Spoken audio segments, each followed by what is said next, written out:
ये छोटी सी कहानी पढ़ने के बाद आप क्रोध करना छोड़ देंगे। भगवान शंकर ने पिपलाद से कहा, तुम उस दानी के पुत्र हो जिसके आगे देवता भी भीख मांगने को मजबूर हो गए थे। इतने बड़े दानी के पुत्र होकर भी तुम भिक्षुकों पर क्रोध करते हो। महर्षि दाधिची के पुत्र का नाम था पिपलाद। चूंकि वह सिर्फ पीपल का फल ही खाया करते थे, इसलिए उन्हें पिपलाद के नाम से पुकारा जाता था। अपने पिता की तरह पिपलाद भी बहुत तेजवान और तपस्वी था।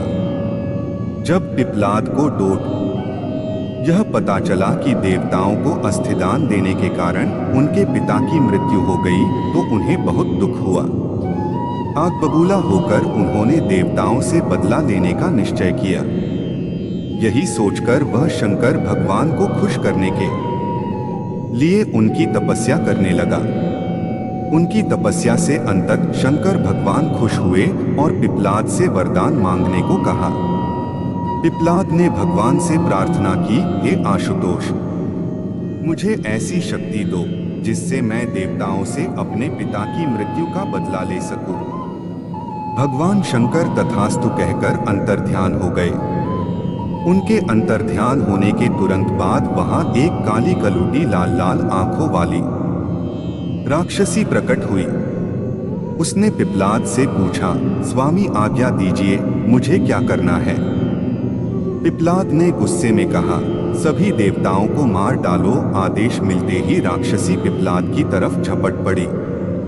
पिपलाद अचंभित हो चीख पड़ा, यह क्या कर रही हो। इस पर राक्षसी ने कहा, स्वामी अभी अभी आपने ही तो मुझे आदेश दिया है कि सभी देवताओं को मार डालो। मुझे तो सृष्टि के हर कण में किसी न किसी का वास नजर आता है। सच तो यह है कि आपके शरीर के हर अंग में भी कई देवता दिख रहे हैं मुझे, और इसीलिए मैंने सोचा कि क्यों न शुरुआत आपसे ही करूं। पिपलाद भयभीत हो उठे। उन्होंने फिर से शंकर भगवान की तपस्या की।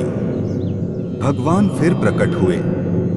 पिपलाद के भय को समझकर उन्होंने पिपलाद को समझाया, वत्स, गुस्से में आकर लिया गया हर निर्णय भविष्य में गलत ही साबित होता है। पिता की मृत्यु का बदला लेने की धुन में तुम यह भी भूल गए कि दुनिया के कण कण में भगवान का वास है। यह सुनते ही पिपलाद का क्रोध शांत हो गया और उन्होंने भगवान से क्षमा मांगी। इस तरह एक बार फिर देवत्व की रक्षा हुई।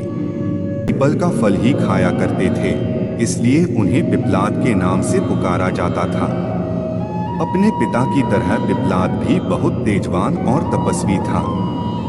जब पिपलाद को डोट यह पता चला कि देवताओं को अस्थिदान देने के कारण उनके पिता की